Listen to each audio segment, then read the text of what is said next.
The fifth Democrat running for Virginia's 8th Congressional District in the primary is Lorena Bruner. She has been a longtime substitute teacher for the Stafford County Public School System. She is a former military spouse of 24 years and the former vice president of public policy for the American Association of University of Women, Virginia. Welcome. Thank you so much for joining me today. Thank you for having me, Simone. I wanted to ask you about this because you are the only woman running in this race. Why do you want the job?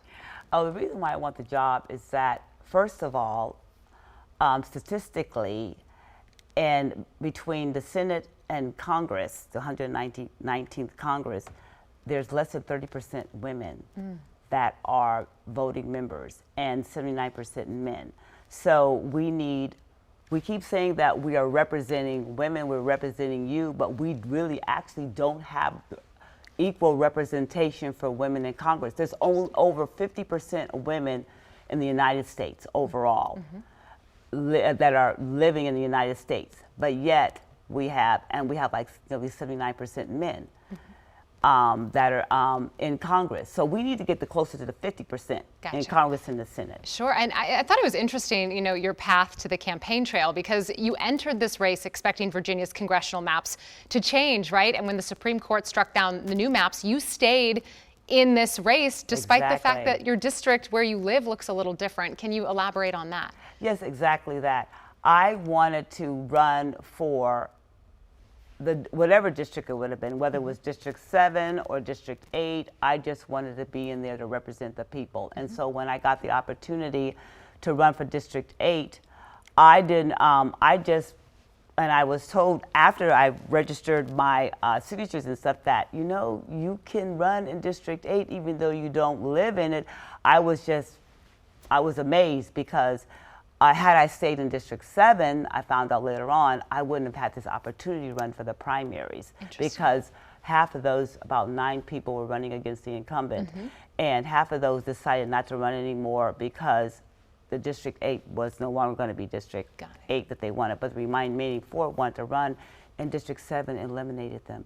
So I didn't know in the future that I would still have this opportunity, but I feel very fortunate because this is what I wanted to do. Let's talk about, we want voters to get to know you, get to know some of your agenda priorities. And so assuming you win, let's say, what are your first 2 priorities when you get into office?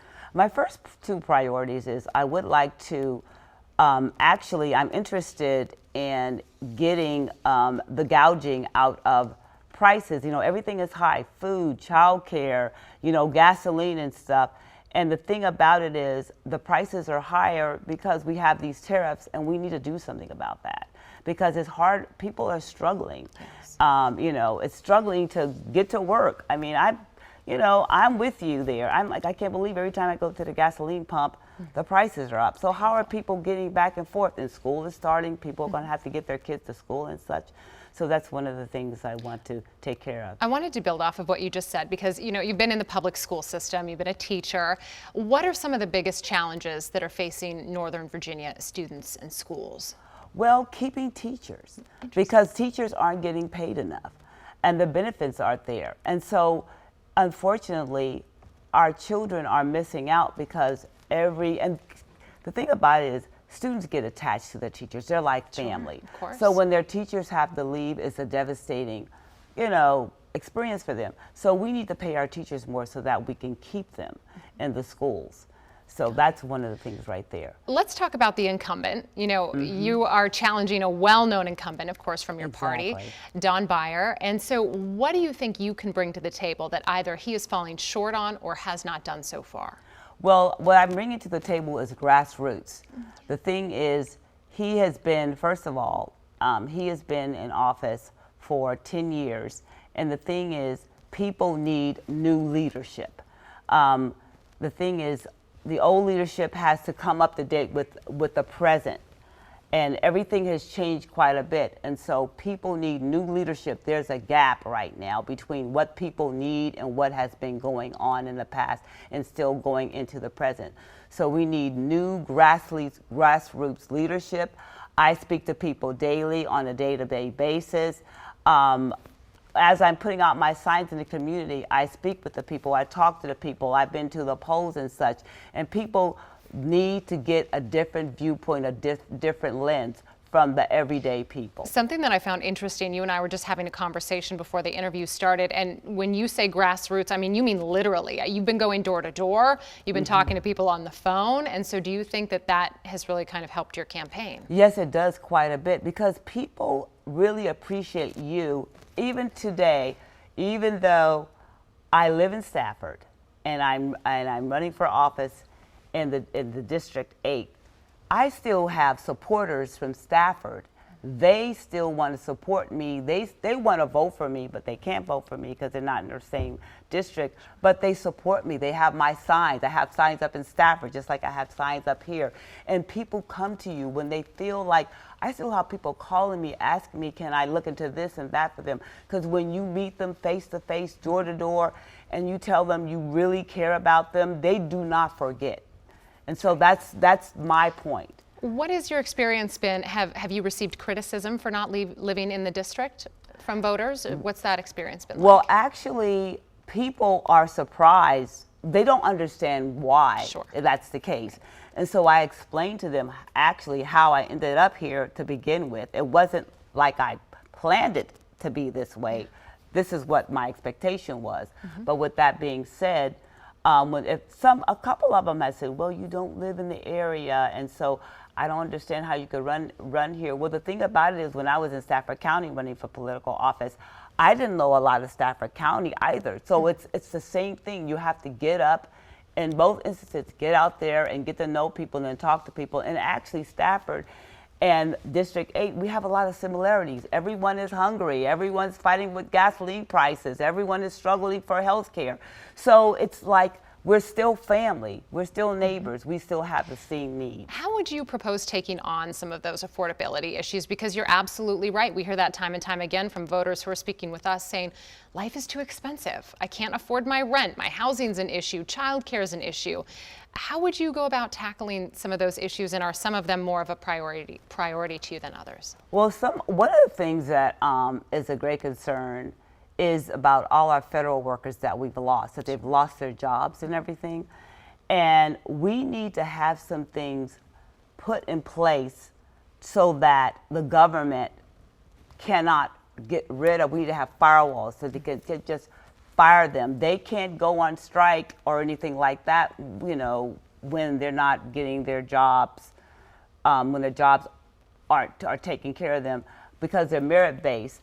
But we cannot have the government come in, like the present administration, and fire people. We need to have some things in place to prevent that for the future. When you look forward and, you know, let's say you're voted into office and you have to find ways to work with the Trump administration or your Republican counterparts, you know, and perhaps let's just say Republicans still control Congress after the midterms, but you've been voted in as well. How would you go about navigating some bipartisan conversations? What would that look like for you? Well, I have to tell you, I fell into this gift I have for reaching across the aisle. Even as a candidate in Stafford County, I have gone door to door in canvassing and talked to a person who initially would tell me, oh, I'm with the GOP. I don't think I would vote for you. But as we have a conversation, they come around, and I have experienced this often. They say, I will vote down the line for everybody, everyone on the list, GOP, but when it comes to you, I'll cross the aisle. Why? I think I just have this gift.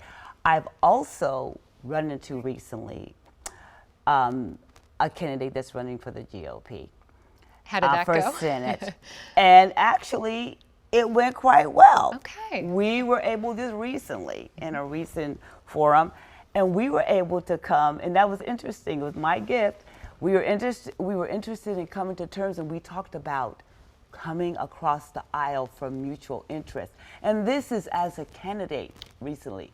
So I think I can bring that forward, because I know I've fallen to the fact that I have that gift of getting people to come across the aisle. Well, listen, that would be a tremendous asset, certainly. I know bipartisanship is such a struggle in this polarized atmosphere. I wanted to talk to you about Iran. Very big topic, right? You have experience, extensive experience advocating for military families. And as we continue to see the tension in the Middle East, what should Congress's role be in terms of the war with Iran? Do you think we should remain in conflict? Should we pull out of the war? Where are you with this?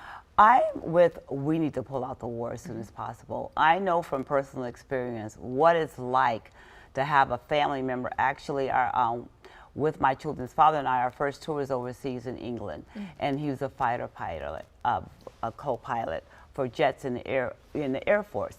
And it's like whenever they go, whether it's a practice mission or it's a real mission, you don't know if they're going to come home. It's very, very scary. And so the thing is, I feel for those families. In fact, within our first year of being overseas, we lost his best friend. We went to school together. We met right out of high school and college. And one of his close friends, he was enlisted, prior enlisted, he's going through ROTC with us, and we both went overseas to England. And within the first year, he was a really nice young man. He was in his prime, he was in his early 30s. He got married, had a family, and his plane was shot down. Oh. And that was, and my kid's father was overseas on a training mission in the States. So my thing is, I know what it's like. I feel firsthand for the family members who have lost their loved ones in this war. Sure. And also what really irks me a bit too is respect for the military and its regimen and its rules and regulations. Hegseth should not have his wife alongside, I mean, inside this personal military business. That is unacceptable. She should, and I'm reading possibly that she's trying to get a clearance and everything like that. She should have no business in his business in the military. And also, none of the administration should be living in generals and colonels' housing. That's earned. So these little things, because I come from the military's perspective, I see that's happening among the other things that are completely, completely out of line, should not be happening because they're eroding the respect for the military. I see. Let's talk about health care. We've got a lot of ground to cover still. My understanding is that you support Medicare for all. Is that correct? Yes, I do. That's correct. That would require a major restructuring of the healthcare system, right? This, yes. No doubt, you know this. How do you propose paying for it? If you look down the road and you're trying to figure out how this all comes together, where does that money come from? Well, I think, we can look at the income level, because if you're below a certain income, I think that it doesn't hurt if everyone pays a percentage. Maybe the higher your income, the more percentage you pay. But the thing is, everyone needs health care. And so I think it could be like a percentage, or maybe below a certain income, you pay next to none. It's similar to with the military. If you go into the hospital, say you have a child or a baby or whatever, your pay, say per day. I'm going to use having a baby, for example, many years ago when I was in the military. For an officer, it was like $25 a day when you're in the hospital. But if you're enlisted, it could have been like 10. So I'm just saying, appropriate it according to what your income level is. Okay. And the higher should be the higher percentage you could pay. As we run out of time and as we round out our interview, what would you like to say to voters who maybe are still getting to know you and in the final days of the campaign? Well, my name is Lorena Bruner, and I'm running for Congress for District 8. I'm running for women and families across the board, and I would love you to have your vote. Thank you very much. All right. Ms. Bruner, thank you so much for coming in today, for the conversation. I appreciate it.